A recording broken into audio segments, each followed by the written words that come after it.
Hey, what's up, everybody? It's Monday. Obviously, if you're a UFC fan, you saw 311, and it was freaking goated, dude. So hype. Genuinely one of the best cards on paper. When everything was announced, first of all, but still, even though with the Arman pullout, which we'll talk at the end, it was a fantastic card. You couldn't have asked for better to pay $80 for. First thing we'll talk about, Peyton Talbot. Buddy, you are not him anymore. It's actually sad. Freaking half of his training videos I saw were grappling. Like, what happened, man? What happened? It looked like he had never seen a wrestling mat a day in his life. With this freaking 37-year-old Brazilian hopping around him. Dude, Ronnie Barcelos literally looked like a top 5 opponent. Like, in the grappling, he looked insane. And I don't think that's because he is a top 5 opponent, man. It's because Peyton Talbot just was like a baby on the ground. Couldn't do anything. Did not know how to get up. That third round was so entertaining.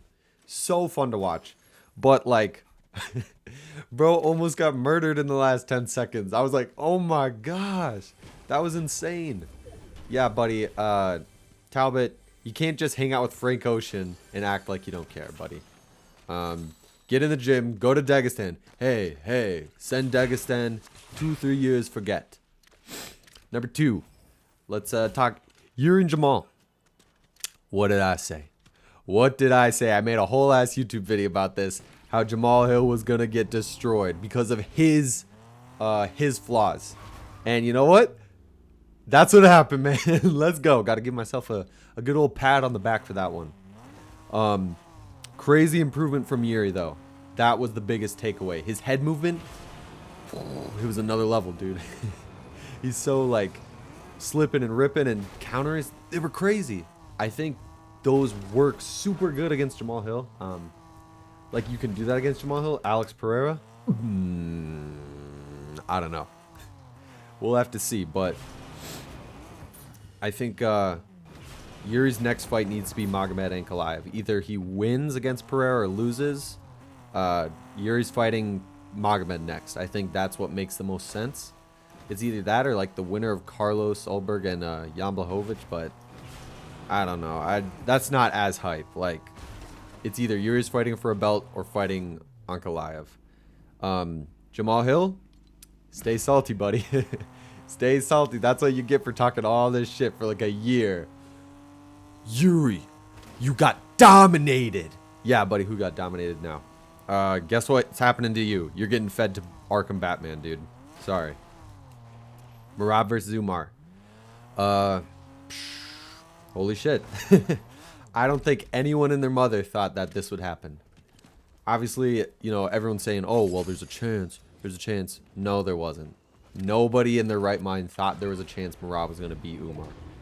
And if you're like, bro, you seriously weren't going to pick Merab? Yeah, dude. Who thought to pick Merab?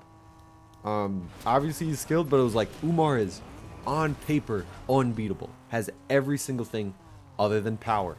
And that's what Merab was okay with. He's like, as long as he doesn't have power, we're good. Because then he just kept running at him like a freaking like a truck, dude. And oh my gosh, dude, those last 3 rounds, those were crazy, dude. Umar just like so gassed, so tired, and then like trying to defend takedowns, and he smacked his head on the canvas, and the ref was like, hey, you good, bro? Stopped the fight just to ask if Umar was good. That was crazy. And then Merab hitting emotes when freaking Umar's like flying across the cage. Oh my gosh. And when Umar was trying to take down Merab and he's just standing there.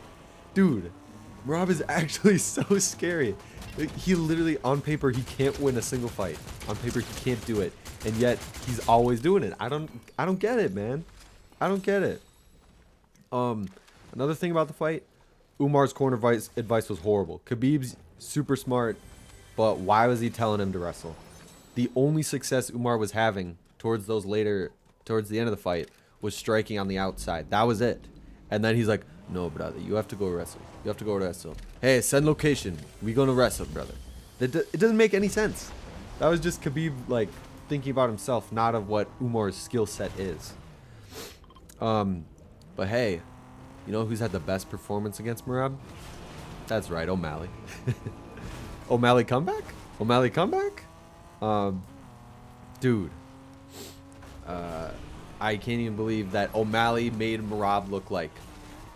You know, initially when the O'Malley-Marab fight happened, it was, oh my gosh, dude, O'Malley, it's over. But you rewatch it, you're like, holy shit, dude, it was actually razor close.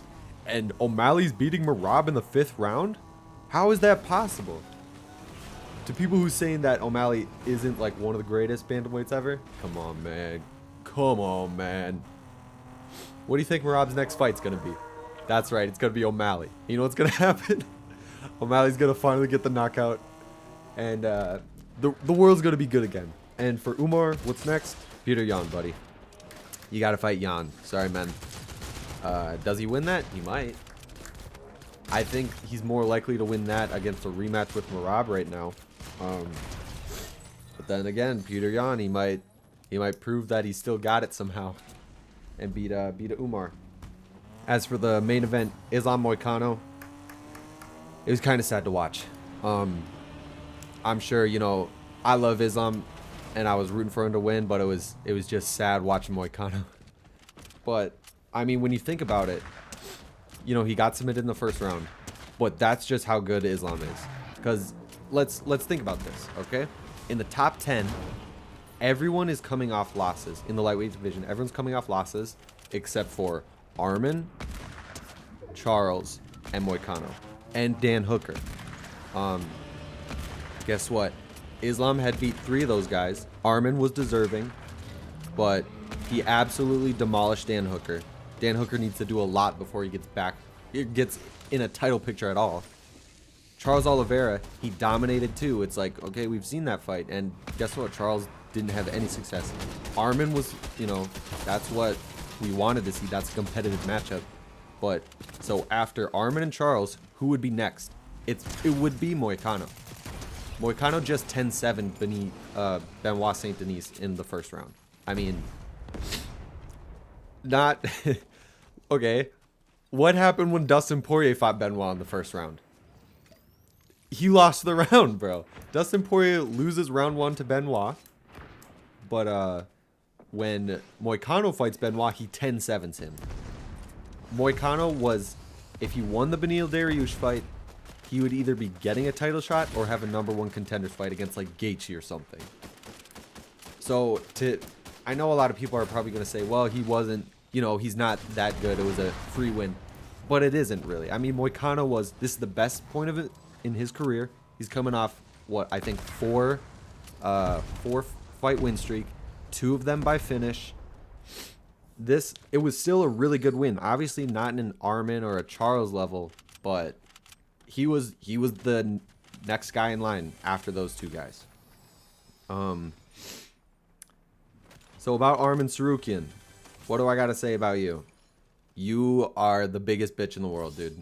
I can't even believe Dana White saying Arman is going back to the drawing board. Yeah, dude. So if you guys don't know, after UFC 300, he had the chance to fight Islam again, and he said no. Then he took the 311 contract, and then the day before, he pulls out because he says his back hurts. Now, everyone's saying, oh, he has a back injury. There was no injury. There's nowhere saying that he got, like, no real source saying he got an injury. You watch his coach talk, and it's like he tweaked his back, and it was hurting the morning of. He didn't break his back. There's no doctor thing saying, yeah, his back is messed up. It's just his back hurt. He just says his back hurt, and he's like, I don't want to fight. That's the most bitch-ass shit ever. You don't get to get a title shot now. And that's really unfortunate. I want to see Islam go as the GOAT, but realistically, he's got one more lightweight fight, and then he's going up to welterweight. You know, he just broke the record for the lightweight title defenses. As a fan, you want to see it versus Arman for legacy, but Arman doesn't deserve it anymore. I'm sorry, because you know what's going to happen on the next one? He's just going to pull out. He doesn't need this money. He's made that very clear. He's super rich. And, you know, that's why he didn't take the fight the first time, because he's like, no, I want to do it on my terms. So if there's anything not going his way, he's going to just pull like a little 5th grader move and fake his sickness to not fight Islam. So I don't know what. So he needs to fight again before getting a title shot.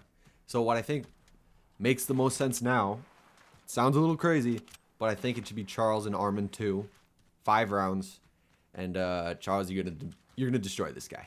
You're gonna destroy this guy. But yeah, that's what I think. What should happen next for Arman? You're not getting a title shot, buddy. And Islam kind of just has to wait, I think. He was saying he wants to fight like International Fight Week. Let's hope, because Arman just went through a whole camp. Say like a month and a half from now, Charles and Arman gets booked. Then they fight. Then they're ready for International Fight Week. Whoever's the winner of that, I think that makes the most sense. Let's hope that happens. Anyway, yeah, thanks for watching. Appreciate it so much. Thank you. Have a good one. Bye.